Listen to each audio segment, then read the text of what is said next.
या समाजाच्या न्यायिक अधिकाराची ही लढाई घेऊन या ऐतिहासिक मैदानावर ज्यांच्या नेतृत्वामध्ये आपण सगळेजण या ठिकाणी आलात ते आमचे मित्र प्राध्यापक संदेश चव्हाण, त्याचप्रमाणे आमच्या भटक्या विमुक्ताचे नेते दीनानाथ वाघमारेजी, आमचे दुसरे या संघटनेमध्ये आणि विशेष करून तळागाळामध्ये काम करणारे आमचे दशरथ आबा राऊत, डॉक्टर रामकृष्ण कलापाड, डॉक्टर अनिल साळुंके, आमच्या ताई डॉक्टर कुमारी प्रियंका राठोड,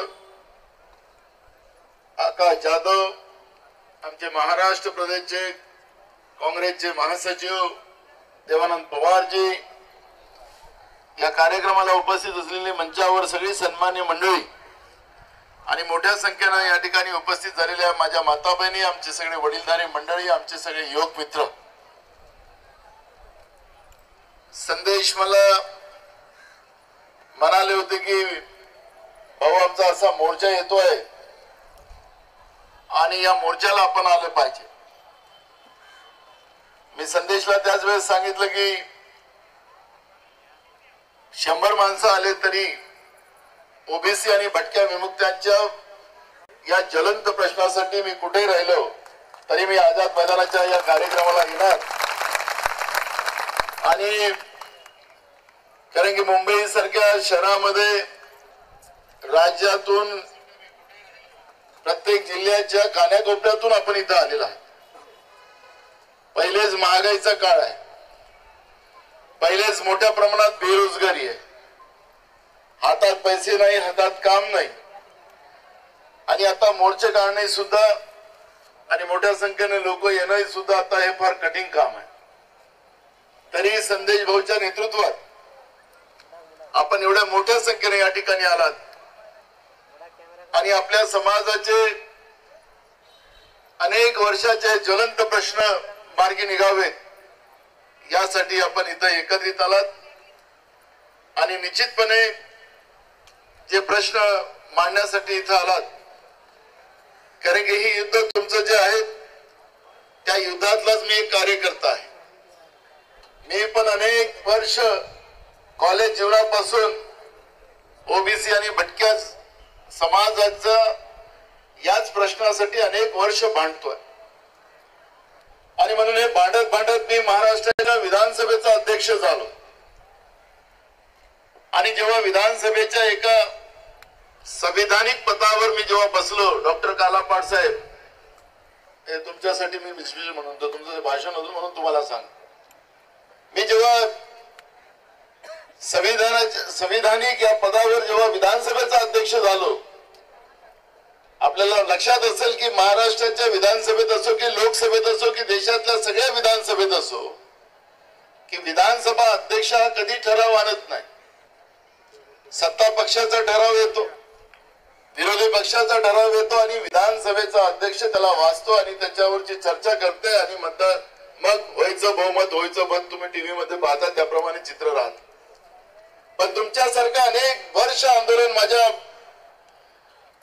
आमच्या भगिनी असतील, आमच्या आया असतील, आमच्या लहान मुलं असतील, आमच्या कॉलेजमध्ये शिकणारे मुलं मुली असतील,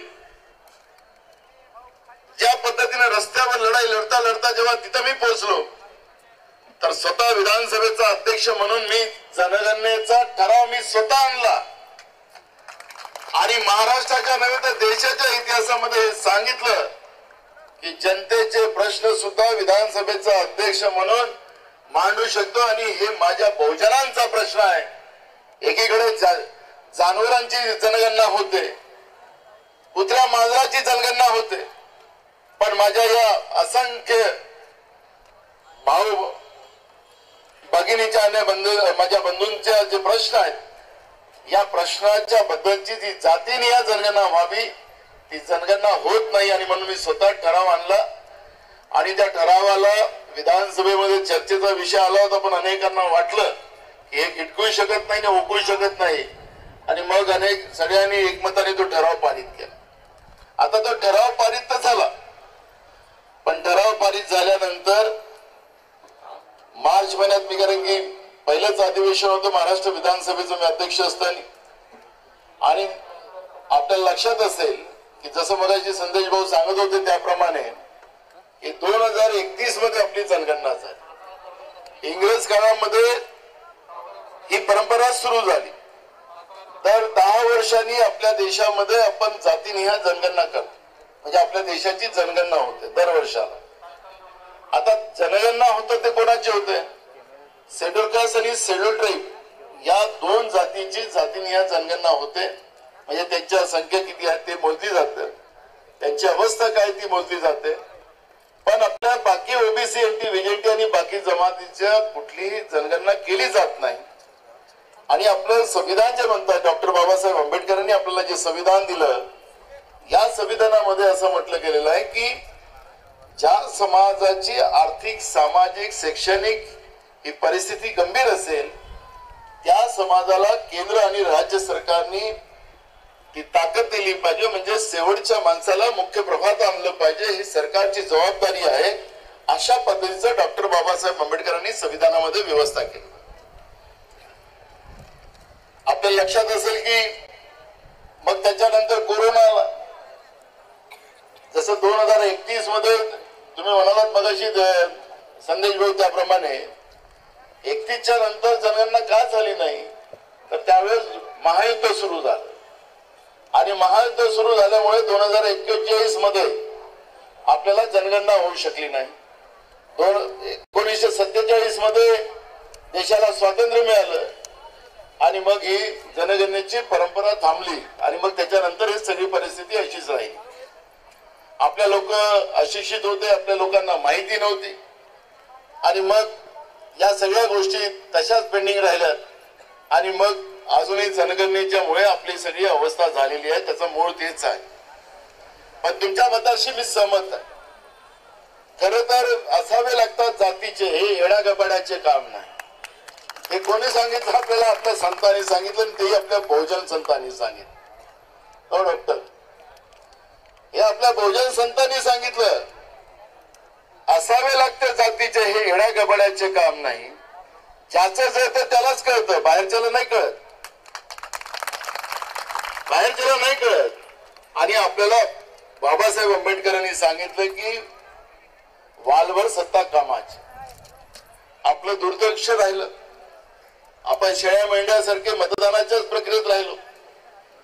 खऱ्या अर्थानं आम्ही आमदार खासदार बनवले नाही, बनवले हा भाग नाहीये, पण सत्तेचा गटाने निर्णय घेणारी व्यवस्था ही आपली झाली नाही. आणि त्याच्यामुळे आपला सत्यानाश झाला. वसंतराव नाईक साहेब राज्याचे मुख्यमंत्री झाले, आपले झाले, पण त्या काळामध्ये आपला राज्याचा विकासाच्या जोतात नेण्याचा प्रयत्न वसंतराव नाईक साहेबांनी केला. या राज्यामध्ये जे इरिगेशन जे काही आहेत, आज तलाव असतील, मोठे डॅम असतील, ते आदरणीय वसंतराव नाईकांनी बनवलेले आहेत. या राज्यामध्ये जेवढे पॉवर स्टेशन आहेत, मग दुर्गापूरचं पॉवर स्टेशन असेल, चंद्रपूरचं, मराठवाड्यातले पॉवर स्टेशन असतील, कोराडीचे असतील, खापरखेडा असेल, या सगळे पॉवर स्टेशन हे वसंतराव नाईकांनी केले. या राज्याच्या शेतकऱ्यांच्या शेतामध्ये पाणी गेलं पाहिजे, हे राज्य नेहमी त्याच्या कोणाच्या घरात अंधार राहू नये याची काळजी वसंतराव नाईकांनी केली. या राज्यातल्या प्रत्येक माणसाला मुख्य प्रवाहात आणण्याचं काम वसंतराव नाईकांनी केलं. आणि त्या माध्यमातून हे राज्य प्रगती पदावर नेण्याचं काम केलं. पण राज्य प्रगती पदावर नेत असताना ही जे संविधानिक अडचणी ज्या होत्या, त्या अडचणीतही माझा समाज पुढे येईल आणि मी नसेल तरी माझ्या नंतर येणारी व्यवस्था ह्या पद्धतीची आमच्या लोकांना न्याय देणार, ही अशी भूमिका त्यावेळेस वसंतराव नाईक साहेबांच्या मनात असेल असं आपण तुम्ही आम्ही समजू. आणि पण साहेब गेल्यानंतर सुधाकर नाईक साहेब आले, त्यांनी पण जलसंधारणामध्ये मोठं काम केलं. जेव्हा जेव्हा आपली लोक सत्तेत आली त्यांनी सगळ्यांचा विचार केला, या राज्याचा विचार केला. पण आपली लोक गेली तर त्यांनी राज्याचा नाही स्वतःचा विचार केला आणि म्हणून आमच्या समाजाची दुर्गती झाली, हे आम्हाला कळलं पाहिजे. खरं तर आता आपल्याजवळ वेळ आहे.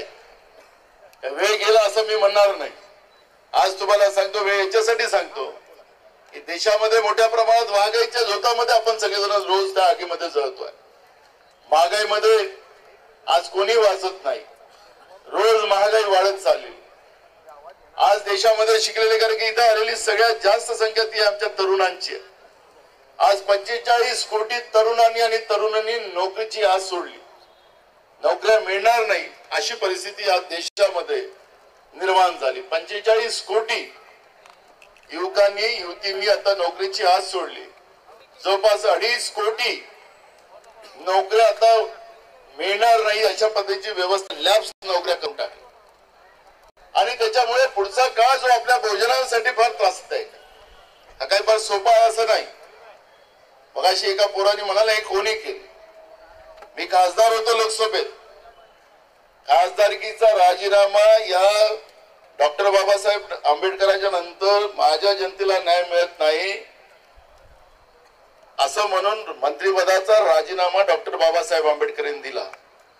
त्याच्यानंतर नाना पटोलेंनी जीएसटी, नोटबंदी आणि माझ्या समाजाला केंद्रातलं मोदीचं सरकार बर्बाद करायला निघालं म्हणून खासदारकीचा राजीनामा देणारा नाना पटोले हाच आहे. खुर्चीची नाही, माझ्या जनतेची काळजी असणारा व्यक्ती आहे. संदेश मला बोलवायला याच्यासाठी नाही आला. मी काँग्रेस पक्षाचा महाराष्ट्राचा अध्यक्ष आहे म्हणून हा बहुजनांची लढाई लढणारा, शेतकरी शेतमजुरांची लढाई लढणारा हा नाना पटोले आहे म्हणून इथं त्यांनी बोलावलं. आणि म्हणून मी तुम्हाला सांगतो विश्वासानं, पुढचा महाराष्ट्र आपण घडवू. आमचा शेतात काम करणारा माणूस, शेतमजुरी करणारा माणूस, आमचा तरुण, आमच्या बहुजनांच्या तरुणांच्या भरोश्यावर पुढचा महाराष्ट्र घडवण्याचा संकल्प. आम्ही मागणारी जमात नाही, आम्ही देणारी जमात बनण्याची व्यवस्था तुम्हाला आम्हाला करावी लागणार आहे. आणि जेव्हा आम्ही देणारी जमात बनायचं स्वप्न बघू, कारण मागल्याने मिळणार नाही. कारण की आमची संख्या जास्त आहे. मगाशी दशरथ आपले संदेश म्हणाले त्याप्रमाणे ज्याची संख्या जास्त आहे तर त्याची भागीदारी जास्त असली पाहिजे. आज आमची संख्या जास्त असताना आम्ही मागणाऱ्या व्यवस्थेमध्ये असू तर या व्यवस्थेला बदलवण्याचा संकल्प या आझाद मैदानातून आम्ही केला पाहिजे. मी आपल्याला एवढंच सांगतो, हे सरकार 3 पक्षाचं आहे. मी आता 21 तारखेला परवा संदेश जेव्हा आला होता माझ्याकडे, त्यांनी जे निवेदन दिलं होतं या निवेदनावरच मी 21 तारखेला मीटिंग, प्रधान सचिव, मंत्री या सगळ्यांची आम्ही एक मीटिंग लावलेली आहे. आणि हे जेवढे प्रश्न आपण या ठिकाणी दिलेले आहेत या प्रश्नावर 21 तारखेला मीटिंग आपण लावलेली आहे. आणि त्याच्यामध्ये किती प्रश्न निकाली निघतील हाही प्रश्न तुमच्या आमच्या समोर आहे. मी आपल्याला एवढंच सांगतो, हे सगळं दुःख बाई जवळून पाहिलेलं म्हणून खुर्चीवर बसलं तर त्याच्यामध्ये, कारण की लोक खुर्चीवर बसले की आपलं लोक विसरतात, पहिले आपलं पाहतात. पण नाना पटोले विधानसभेच्या अध्यक्ष खुर्चीवर बसल्यानंतर आपल्या समाजाला विसरला नाही. तिथे जनगणनेचा मुद्दा मांडून हे भूमिका स्पष्ट केली की मी त्यांच्यामुळे त्यांना न्याय मिळाला पाहिजे ही भूमिका ठेवण्याचं काम आपण केलं. आणि म्हणून मी तुम्हाला सांगतो की 21 तारखेला आपण ही मीटिंग लावलेली आहे. या मीटिंग मध्ये जास्तीत जास्त प्रश्न सुटले पाहिजेत. राहिलं सामाजिक, जे आता आपलं राजकीय आरक्षणाचा जो महत्वाचा मुद्दा आहे त्याच्यामध्ये आपल्याला चुकीचं फिडिंग होत आहे. आपल्या लक्षात असेल की राज्यामध्ये 2014 मध्ये फडणवीस साहेबांचं सरकार आलं. 2017 मध्ये नागपूर जिल्हा परिषदची निवडणूक लागली. आणि या निवडणुकीमध्ये आपल्याला लक्षात असेल की आता कोरोनामध्ये निवडणुका झाल्या नाहीत. कोरोनामध्ये निवडणुका झाल्या नाही. जिल्हा परिषद असतील, पंचायत समिती असतील, नगरपालिका असतील, महानगरपालिका असतील, ग्रामपंचायत असेल, तिथं प्रशासक बसवला गेला. त्याची मुदत संपल्यानंतर बसला की नाही प्रशासक सगळीकडे. ग्रामपंचायत असेल तर ग्रामसेवक बसला, नगरपालिका असेल तर सीओ बसला. तिथं आपण पाहिलं ना सगळीकडे. पण या सन्माननीय फडणवीस साहेबांना नागपूर जिल्हा परिषदची निवडणूक 2017 मध्ये लागली तर 2 वर्ष मुख्यमंत्रीचा पदाचा दुरुपयोग करून 2 वर्ष निवडणूकच लागू दिली. मग बाकीच्या जिल्हा परिषदवाल्यांच्या निवडणुका लागल्या. मग त्याच्यात वाशिम असेल, नंदुरबार असेल, पालघर असेल, भंडारा गोंदिया असेल, या निवडणुका या जिल्हा परिषदा कोर्टात गेल्या की जसं नागपूर जिल्हा परिषदला मुदतवाढ मिळाली तशी आम्हाला मुदतवाढ मिळेल म्हणून हे गेले कोर्टात.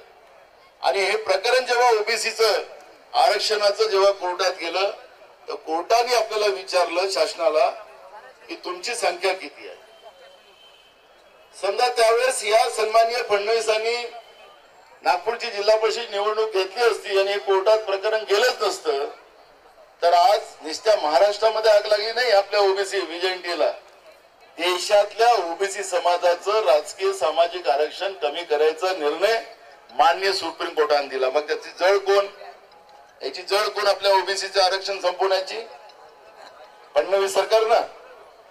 आता केंद्राजवळ डाटा आहे, केंद्र सरकारजवळ डाटा आहे. जेव्हा मनमोहन सिंग साहेबांचं सरकार झालं त्यावेळेस लोकसभेमध्ये मोदी सरकारने सांगितलं की तो डाटा बरोबर आहे, फक्त 2% डाटा चुकीचा आहे.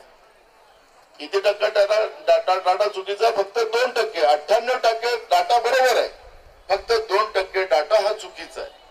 आता 2%ने काय आभाळ कोसळणार आहे? 98% बरोबर आहे. ते म्हणतात की आम्ही हा डाटा दाखवणारच नाही. त्यांनी सुप्रीम कोर्टालाही सांगितलं, त्यांनी ढकललं आता राज्यावर. आता आपला गैरसमज आहे. मी तुम्हाला सांगतो की जनगणनेचे अधिकार संविधानाप्रमाणे हे राज्याला नाही, कारण की राज्याने जनगणना केली तर तिचा व्हॅल्यूच नाही. आणि म्हणून राष्ट्रीय जनगणना हाच त्याच्यातला महत्वाचा भाग आहे. आता याला एम्पिरिकल डाटा, त्याला इंग्रजी शब्द लावून आपल्याला बनवलं जातं, फिरवलं जातं. आता आपल्याला इंग्रजी कळतं थोडीफार, आपणही शिकलेलो होतो. ओबीसीचे लोक भटक्या विमुक्त जातीचे, आपण काही अनपढ राहिलो नाही. सांगून त्याला एम्पिरिकल डाटा करा, त्यांनी राज्याने पहा.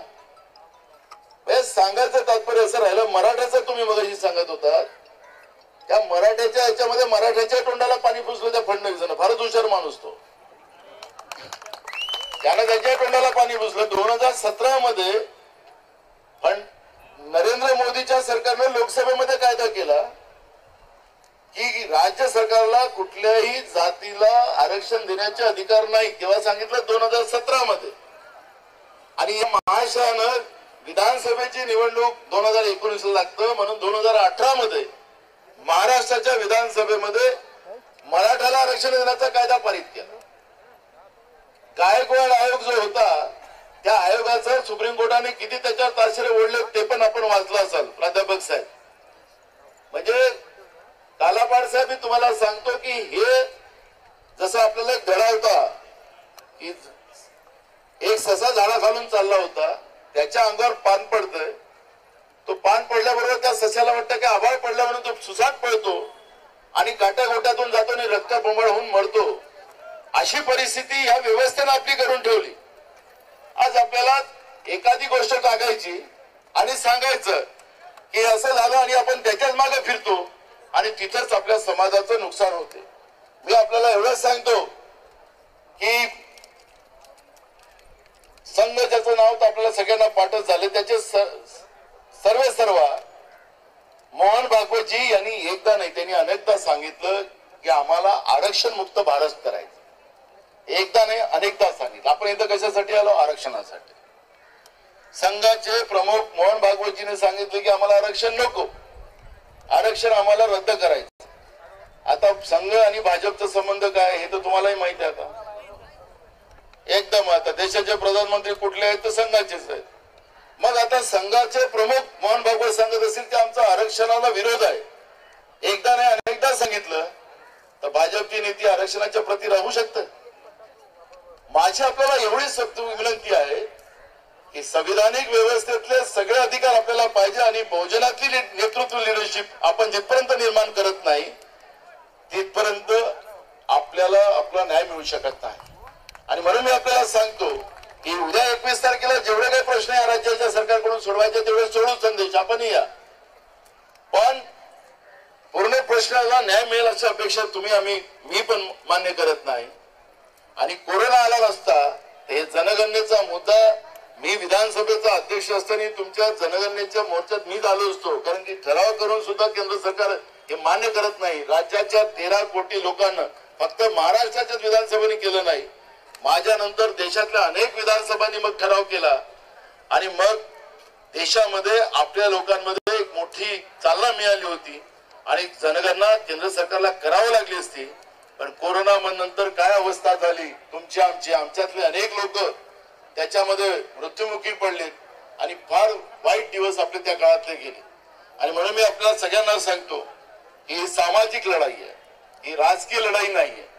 पण सामाजिक लढाईच्या बरोबर आपल्याला आपल्या बहुजनांनाही सत्तेमध्ये यावं लागणार आणि सत्तेमध्ये येऊनच आपल्या लोकांना न्याय मिळू शकतं. आणि ते या पिंडाचे असावेत. नाही तर अनेक लोक आपल्या सत्तेमध्ये येतात आणि आल्यानंतर आपला पिंड विसरतात. आपला पिंड म्हणजे तुम्ही, म्हणजे मी नाही. आमचा पिंड म्हणजे आमचा समाज जो न्यायाची प्रतीक्षा करतोय.